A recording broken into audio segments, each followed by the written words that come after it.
நான் சொல்றேன், இது ஆண்ட பரம்பரை என்பதனை நீங்கள் மனதிலே வைத்துக் கொள்ள வேண்டும் என்பதில் இருக்கா.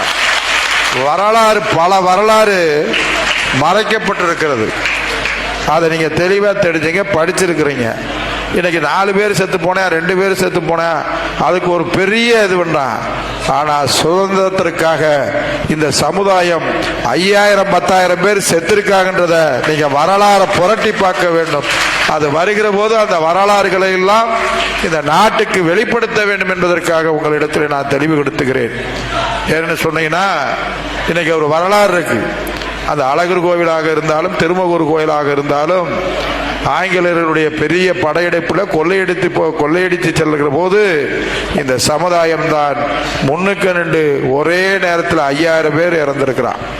இந்த வரலாறு இன்னைக்கு மறைக்கப்பட்டிருக்கிறது. அது போலதான் உசிலம்பட்டிக்கு பக்கத்தில் ஒரு 16 பேர் சுட்டுக் கொல்லப்பட்டிருக்கிறார்கள் என்று சொன்னாலும் கூட இதுக்கெல்லாம் படிப்பு அறிவு, விவசாயத்தில், தொழில்துறையில நம்ம அவர்கள் முன்னுக்கு இருந்தாலும் கூட படிப்பறிவிலே அன்றைக்கு பின்தங்கி இருந்த காரணத்தினால் நம்முடைய வரலாறுகளை வெளிக்கொள் கொண்டு வராத சூழ்நிலை இருக்கிறது.